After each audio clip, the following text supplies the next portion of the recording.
नमस्कार, आप देख रहे हैं एसपीटी न्यूज पर 1 दिसंबर सुबह 6:15 राजस्थान की बड़ी खबरें। राजस्थान विधानसभा चुनाव 2023 के लिए वोटिंग हो चुकी है। 3 दिसंबर को वोटों की गिनती होनी है। गुरुवार शाम विभिन्न एजेंसियों की ओर से जारी एग्जिट पोल सामने आए। इनमें राजस्थान में भाजपा को सबसे बड़ी पार्टी के रूप में उभरते हुए बताया गया है। वहीं इंडिया टीवी और सीएनएक्स के एग्जिट पोल में कांग्रेस को बढ़त दिखाई है। इंडिया टीवी सीएनएक्स के सर्वे के अनुसार राजस्थान में कांग्रेस को 94 से 104 सीटें, भाजपा को 80 से 90 सीटें और अन्य 14 से 18 सीटें मिलने का अनुमान है। इंडिया टुडे एक्सिस माई इंडिया के एग्जिट पोल में राजस्थान में कांग्रेस को 86 से 106 और भाजपा को 80 से 100 सीटें मिलने का अनुमान है। टीवी9 भारतवर्ष पॉलस्ट्रेट के एग्जिट पोल में भाजपा को 100 से 110 सीटें मिलने का अनुमान है। वहीं कांग्रेस के खाते में 90 से 100 सीटें जा सकती है। वहीं अन्य दलों और निर्दलियों के पास 5 से 15 सीटें जा सकती है। जन की बात के एग्जिट पोल में राजस्थान में भाजपा को 100 से 122, कांग्रेस को 62 से 85 सीटें मिलने का अनुमान है। टाइम नाउ इटीज के एग्जिट पोल में राजस्थान में भाजपा को 108 से 128 और कांग्रेस को 56 से 72 सीटें मिलने का अनुमान है। राजस्थान में अब 3 दिसंबर का इंतजार है। 3 दिसंबर को मतगणना होगी। उम्मीद की जा रही है कि 3 दिसंबर को ही पता चल जाएगा कि कौन सरकार बनाएगा, भाजपा या कांग्रेस, कौन बनेगा सीएम। एग्जिट पोल पर राजस्थान सीएम अशोक गहलोत ने एक बड़ा बयान दिया है। राजस्थान के सीएम अशोक गहलोत ने कहा, एग्जिट पोल चाहे कुछ भी कहे, राजस्थान में सरकार कांग्रेस की ही बन रही है। भाजपा 5 राज्यों में से किसी में भी नहीं जीत रही। इस बार राजस्थान सरकार दोहराएगी। इसके 3 कारण हैं। पहला कारण यह है कि सरकार के खिलाफ कोई सत्ता विरोधी लहर नहीं है। दूसरा, मुख्यमंत्री के बारे में सबकी एक ही राय है। भाजपा के वोटर भी यही कहेंगे कि मुख्यमंत्री ने काम करने में कोई कमी नहीं छोड़ी। तीसरा है प्रधानमंत्री, गृह मंत्री और भाजपा के मुख्यमंत्री और केंद्रीय मंत्रियों की भाषा। वो भाषा किसी को पसंद नहीं आ रही थी। तृतीय श्रेणी अध्यापक भर्ती लेवल 1 परीक्षा में विवादित प्रश्नों को लेकर हाईकोर्ट में गुरुवार से फाइनल सुनवाई शुरू हो गई। सुनवाई के दौरान कोर्ट ने मामले में मौखिक टिप्पणी करते हुए कहा कि जब कर्मचारी चयन बोर्ड ने विवादित प्रश्नों को सही मानने का आधार ही पेश नहीं किया तो फिर बहस क्यों की जा रही है। कोर्ट ने मामले में सरकार से भी पूछा है कि अगर याचिकाकर्ता के पक्ष में फैसला आता है तो इनको नियुक्ति देने का सरकार के पास क्या रोड मैप है। दरअसल इस भर्ती परीक्षा में सरकार नियुक्तियां दे चुकी है। ऐसे में याचिकाकर्ताओं की आपत्तियों को स्वीकार कर लिया जाता है तो नियुक्ति पा चुके कई अभ्यर्थियों पर तलवार लटक सकती है। उस स्थिति में कोर्ट ने सरकार से जवाब मांगा है।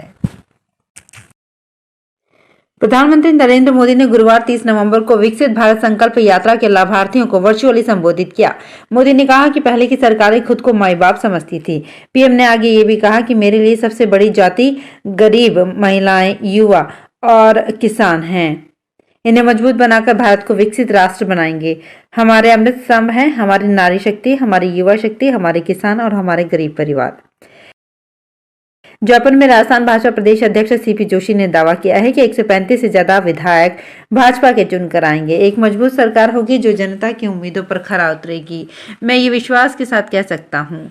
जयपुर में गुरुवार को भाजपा प्रदेश अध्यक्ष सीपी जोशी ने भाजपा मुख्यालय में काउंटिंग एजेंट्स बैठक में हिस्सा लिया। इस बैठक में सीपी जोशी ने नेताओं से भाजपा की हार जीत का फीडबैक लिया। राजस्थान के मुख्यमंत्री अशोक गहलोत ने राज्यपाल कलराज मिश्र से गुरुवार को यहां मुलाकात की। सीएम अशोक गहलोत ने राजभवन में श्री मिश्र से मुलाकात की, जो उनकी ये शिष्टाचार भेंट थी।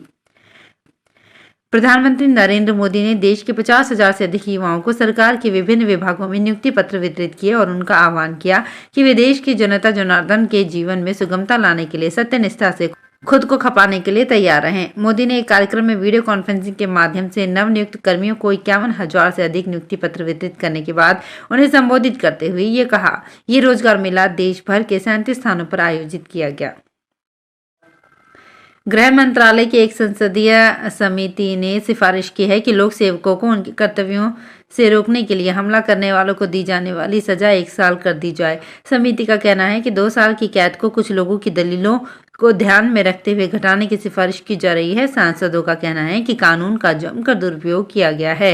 भाजपा सदस्य बृजलाल की अध्यक्षता वाली गृह मामलों की संसदीय स्थायी समिति ने 3 प्रस्तावित आपराधिक कानूनों की जांच के बाद इसकी सिफारिश की। छत्तीसगढ़ कांग्रेस ने विधानसभा चुनाव का परिणाम आने से पहले हॉर्स ट्रेडिंग से बचने की तैयारी कर ली है। पार्टी सूत्रों ने बताया कि परिणाम आते ही जीते प्रत्याशियों को बेंगलुरु भेजने की तैयारी की जा रही है।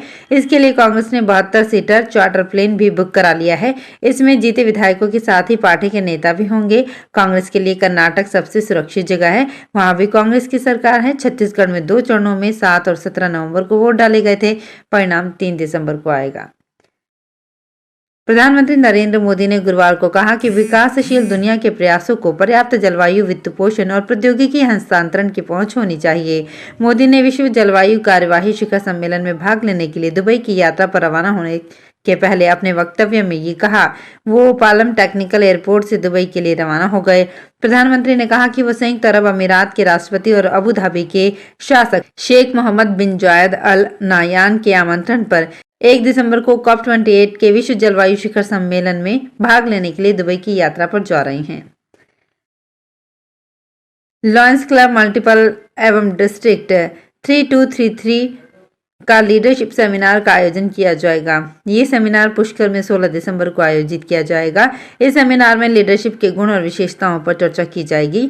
सेमिनार 16 दिसंबर से 18 दिसंबर तक चलेगी। इस 3 दिवसीय सेमिनार का आयोजन लॉयन प्रांत के पूर्व प्रांतपाल मल्टीपल काउंसिल चेयरपर्सन लॉयन रोशन सेठी प्रांत के प्रांतपाल लॉयन ओपी गगड़ के नेतृत्व में होगा। इस सेमिनार में जयपुर सहित कई शहरों से लोग शामिल होंगे। उदयपुर रेंज आईजी अजय लांबा ने चित्तौड़गढ़ जिले के मंडफिया थानाधिकारी यशवंत सोलंकी को सस्पेंड कर दिया है। आईजी लांबा ने इस संबंध में आदेश जारी करते हुए बताया कि एनडीपीएस के एक केस में थानाधिकारी सोलंकी की भूमिका अनियमितता सामने आई है। शिकायत मिलने के बाद उन्हें सस्पेंड किया गया। 27 अक्टूबर को मिगविर की सूचना पर एक टेम्पो से मक्की के कट्टों की आड़ में सप्लाई की जा रही थी।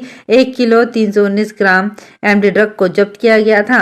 साथ ही मंगलवार के भंवर लाल को गिरफ्तार किया गया था। टोंक के गांवों में आवारा जानवर किसानों की मुसीबत बने हैं। इन आवारा जानवरों से फसल को बचाना किसानों के लिए चुनौती बना है।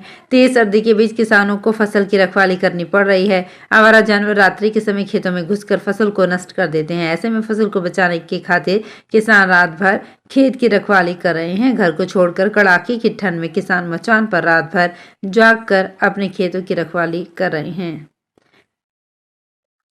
धौलपुर जिले में इस बार चुनाव में शिक्षकों की ड्यूटी लगने के कारण विद्यार्थियों का आधे अधूरे कोर्स के बीच जिले में अर्धवार्षिक परीक्षा 11 दिसंबर से शुरू होने जा रही है। ऐसे में विद्यार्थी अपने भविष्य को लेकर चिंतित नजर आने लगे हैं। शिक्षकों की विधानसभा चुनाव में ड्यूटी के चलते स्कूल में पढ़ाई व्यवस्था पर काफी फर्क पड़ा है। राजकीय विद्यालय के अधिकांश स्टाफ की ड्यूटियां चुनाव में अधिग्रहित हो गई हैं।